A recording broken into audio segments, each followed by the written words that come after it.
मेरे प्रभु श्री राम कूर्मा अवतार लेकर आए हैं यहाँ। प्रणाम प्रभु।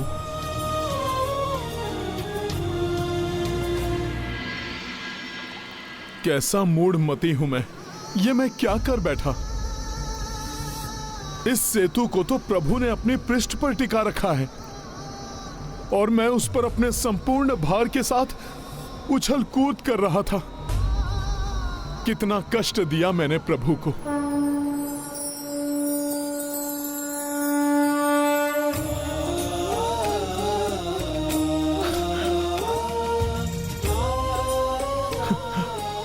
प्रभु, मेरे प्रभु, हे प्रभु श्री राम, इस रूप में पुनः आपके दर्शन प्राप्त कर आपका ये भक्त धन्य हो गया प्रभु। किंतु मेरा दुर्भाग्य है प्रभु कि मेरे कारण आपको इतनी पीड़ा हुई। मुझे क्षमा कर दीजिए प्रभु। कोई बात नहीं हनुमान, तुम तो मेरे परम भक्त हो और भगवान को अपने भक्तों का बोझ उठाने में आनंद ही आता है। और फिर पीड़ा कहाँ हुई मुझे? मुझे तो ऐसा लगा जैसे किसी ने मेरा तन सहला दिया हो। किंतु प्रभु, आपने इतना कष्ट उठाया ही क्यों? यदि मुझसे कुछ अनुचित ही हो रहा था तो आप मुझे मात्र एक संकेत ही दे दिए होते।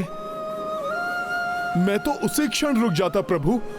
यहाँ आपके इस हस्तक्षेप का कारण नहीं समझ सका मैं। हनुमान, ना ही तुमने कुछ अनुचित किया है और ना ही तुमने कोई भूल की है। अर्जुन का अभिमान खंडित करना अति आवश्यक था, किंतु उसके साथ उसका आत्मविश्वास स्थापित रखना भी तो आवश्यक था, क्योंकि आगामी काल में धर्म युद्ध में प्रमुख भूमिका निभाना ही उसकी नियति है। मैं समझ गया प्रभु। अब मैं आपको ना ही कोई कष्ट होने दूंगा और ना ही कोई चिंता। अब आप अर्जुन को लेकर निश्चिंत हो जाइए प्रभु। मैं उनके आत्मविश्वास को कदापि ठेस नहीं पहुंचने दूंगा। तुम्हारा कल्याण हो हनुमान।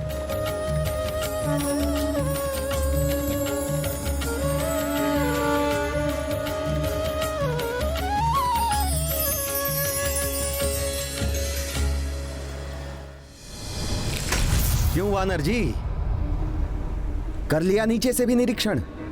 अब तो मेरे पराक्रम को लेकर तुम्हारे मन में कोई संदेह तो शेष नहीं रहा होगा ना? हाँ श्रेष्ठ धनुर्धारी महायोद्धा अर्जुन, आपने अपनी धनुर्विद्या के ज्ञान को प्रमाणित कर मेरे समस्त संदेह मिटा दिए। मैं आपका अत्यंत आभारी हूँ कि आपने मेरे जैसे एक तुच्छ वानर को संतुष्ट करने के लिए इतना श्रम किया। आभारी तो मैं भी हूँ आपका वानर महोदय, मुझे ये समझाने के लिए कि कभी कभी मेरे बाण विफल भी हो सकते हैं, इसलिए मुझे और सचेत रहने की आवश्यकता है। किंतु अंततः आप विफल नहीं हुए ना?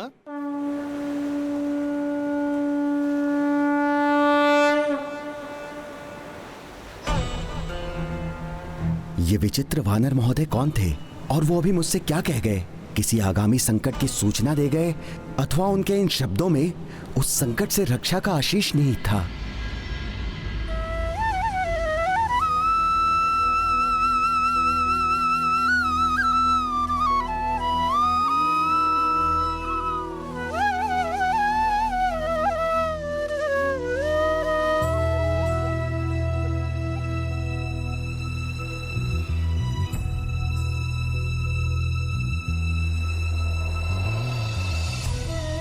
प्रणाम देवकी नंदन,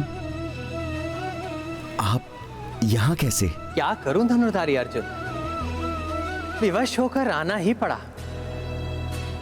अन्यथा आपका ये सेतु टूटकर बिखर जो जाता।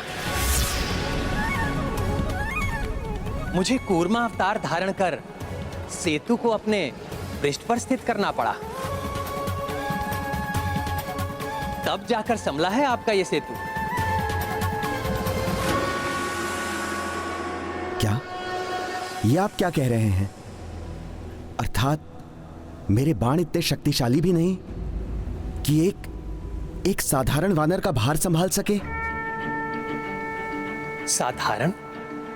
प्रिय अर्जुन, जिसे आप साधारण मानव समझ रहे हैं,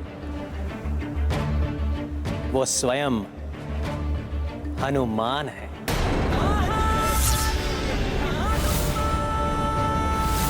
प्रभु श्री राम भक्त हनुमान?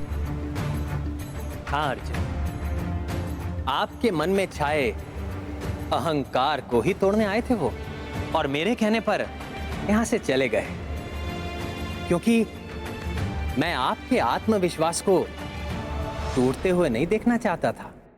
अहंकारवश मैं उनका वास्तविक परिचय नहीं पा सका, उनका उचित अभिवादन कर उनसे आशीष नहीं प्राप्त कर सका, मैं भगवान हनुमान को नहीं पहचान सका। हृदय छोटा मत कीजिए प्रिय अर्जुन, जहां तक कि मुझे ज्ञात है, हनुमान आप सभी से पुनः अवश्य भेंट करेंगे।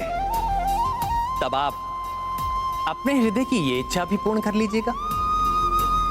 प्रभु, आज मैंने हनुमान जी से विनम्रता का बहुत बड़ा पाठ सीख लिया। हे प्राणवल्लभ, तो क्या आप अर्जुन को उचित मार्ग दिखाने के बाद विनम्रता का पाठ पढ़ाने के पश्चात भी हनुमान जी उनसे पुनः मिले?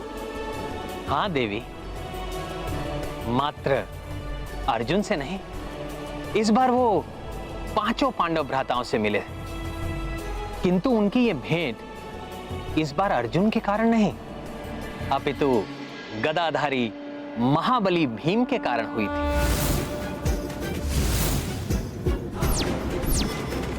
महाबली भीम के कारण?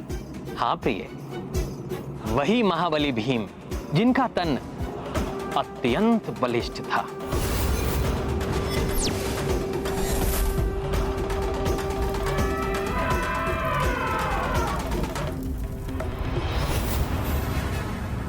जिनके पग धरने से ही धरती थर्रा उठे।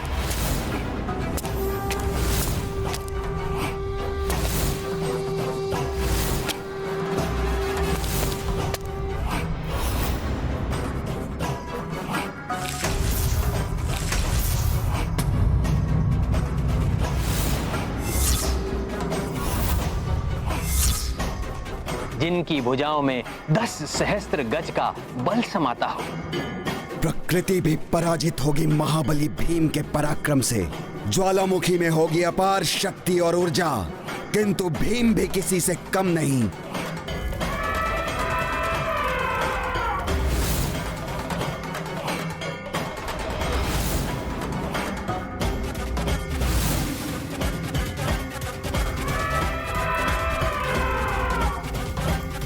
अपनी भुजाओं में उठाकर इस टीले को, इस ज्वालामुखी से रक्षा करूंगा इन निरीह प्राणियों की, प्रमाणित कर दूंगा अपने अपार बल को।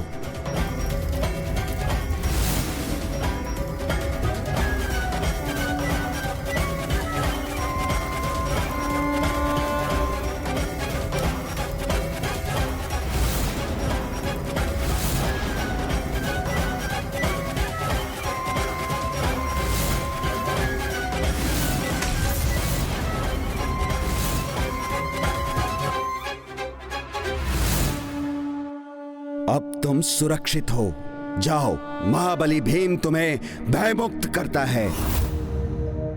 ये गाथा है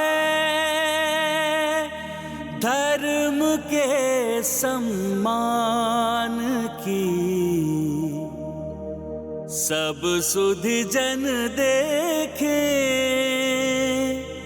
लीला श्री हनुमान की। किसी भी व्यक्ति का बलवान होना उसके लिए गर्व की बात होती है, किंतु बल का अभिमान होना अनुचित है।